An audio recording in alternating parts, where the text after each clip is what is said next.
As we entered the open section, we soon found ourselves walking along very distinctive paths which communicated with one another just as our streets today. As we approached what appeared to be a dead end, we found it turned to the right and continued along until it met another street. There was distinct order here. These were clearly once streets, and along these streets were the shapes of buildings. Even to our untrained eye, the evidence was undeniable. The ziggurat shape near the entrance was almost perfectly preserved. Our research had yielded the fascinating fact that substances burned with sulfur or brimstone had a remaining ash that was heavier than the initial unburned substance. That explained our question as to why the ash of these cities had been able to remain all these 3,900 years. The layering present in all the formations was another positive evidence that whatever these once were, they had been burned at temperatures exceeding 4,000 or 5,000 degrees. This layering effect was the result of thermal ionization. Whenever a substance is burned at extremely high temperatures, the ions of the various substances being burned attract and repel, distorting the flame. Ron drew our attention to features present here which simply do not occur naturally. He showed us a section which revealed a broken double wall which extended toward us at a perfect 90-degree angle. Over the many years, the ash of these cities had eroded to such a degree that it caused the thick layer of loose ash, which made walking so difficult. This, combined with the heat that was well over 100 degrees and the intense glare of the sun off of the whitish remains, hampered our exploration somewhat. The cities were so large, we knew it would take weeks to complete our exploration of even this one, so we decided to move on to a different area. Right.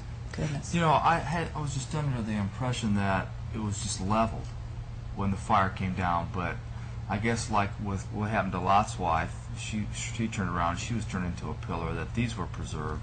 Right. Is that true? Or this appears to be the situation, Brian. In 2 Peter, the 2nd chapter, in the 6th verse, it says that these are an example. And in the Greek terms there say that it's a visible example of what God will do to the wicked in the future.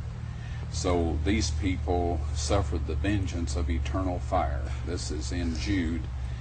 And under normal circumstances, we could not expect structures that are recognizable today as buildings and temples and this sort of thing.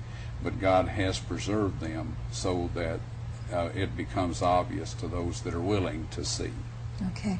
You need to tell us how he destroyed Sodom and Gomorrah. It really was by fire, but she said thermal ionization.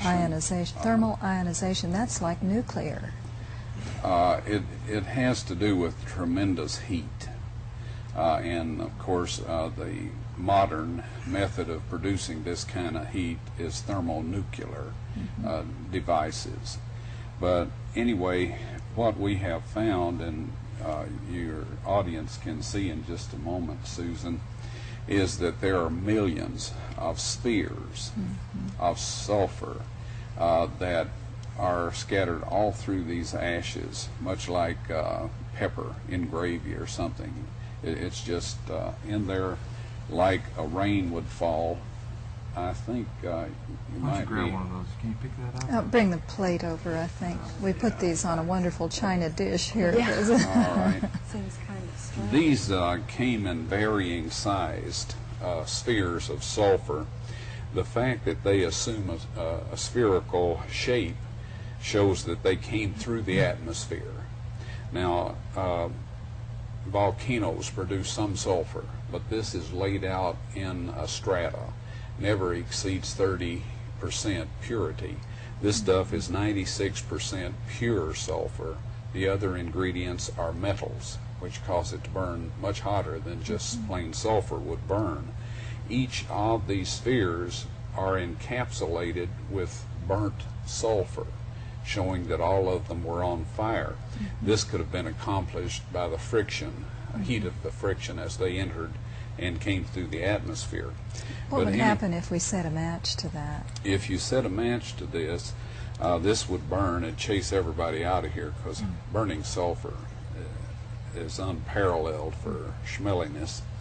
Also, it would disintegrate this plate, and we'd have a China syndrome right here on stage, because it would burn its way through everything that you see here. Now, is there much of this there in those sites? Millions and millions of them. All right. Now, why don't we see some of that? We've got some footage that shows how God actually rained brimstone, which is what sulfur is. Is that right? That's what Webster's dictionaries and the encyclopedia, when you look up brimstone, it says burning stone or sulfur. Okay. Burning stone. Coming your way. Is sulfur. That is in most of them. Now the ones that do not have sulfur in them, and this one we just took a bunch of sulfur out and put it in our specimen bag. But the ones that don't have sulfur have a very black center where they have, where it's been very hot. So now we'll move in on this one where there is some sulfur still present, and back off just enough so you can see what we're up to here, and we'll go collect that sample in a bag.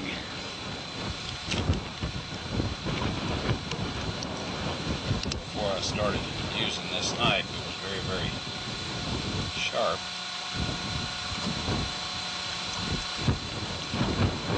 Okay, here this is, and we have collected some more, and it smells and tastes like sulfur. Now the Bible tells us that it rained fire and brimstone upon the cities of Sodom and Gomorrah. Now what you see in front of you here is the results of large and small, well, varying sized chunks of sulfur, burning sulfur that have hit.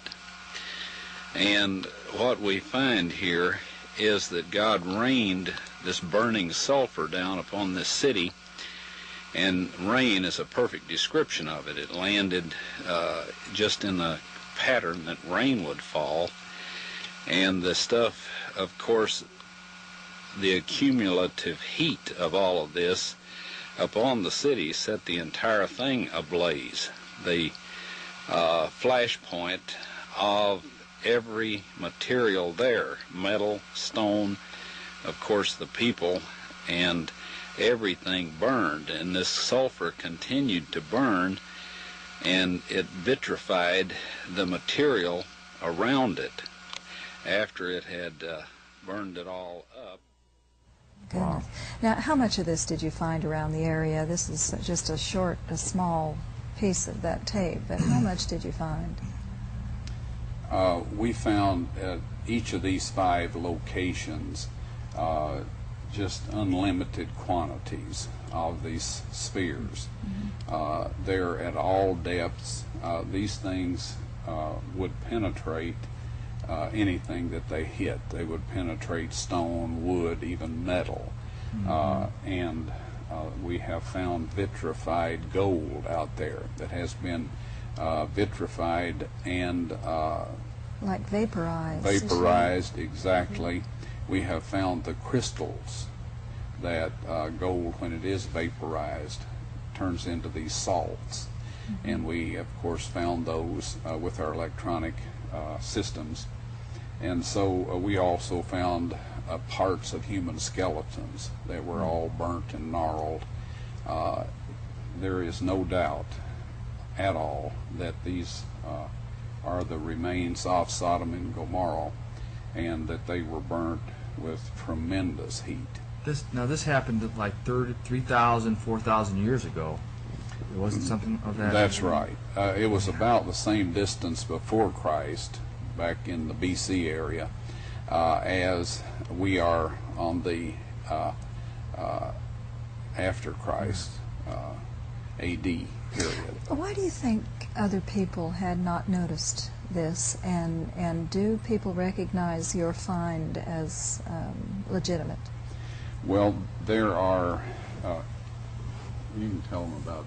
Okay, well, when Ron first, I was at home when he first went over there and made kind of the announcement, kind of verbalized it. He called me up and he says, well, I think I found Sodom and Gomorrah.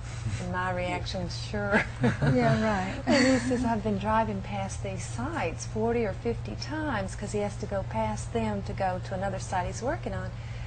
But the thing was, is that he says, I don't know how I could convince anybody else of them, because right now all they are is just shapes. And so he came home, and Greg Brewer, what we didn't show on there was a film of a guy, Greg Brewer, that went with us one time. He could just reach in there and grab this ash and go like this, and it would just disintegrate like talcum powder. It is ash. So anyhow, he made arrangements to go back in October of 90. Took Richard Reeves with him, and we were praying for some sort of evidence that would prove that this was Sodom and Gomorrah. Well, the situation is that a tremendous amount of erosion has taken place, and the sulfur capsules have been broken away, and the sulfur balls are laying all around the ground, and they're covered in ash, so they just look like lumps. In 1990, when he went, it had just rained, and that is very unusual. They get less than 1/4 of an inch of rain a year. The rain had caused that big chunk that y'all saw laying on the ground to fall. And inside this freshly fallen material, him and Richard came upon it, and there were all these reddish rings with all the sulfur balls. Then they began to look around and note, then they knew what to look for.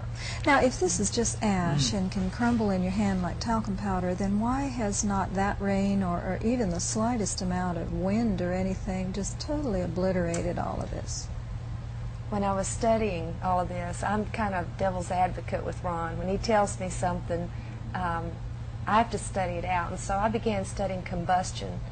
And the man, a Frenchman by the name of Lavoisier, I think that's his name, he began studying combustion.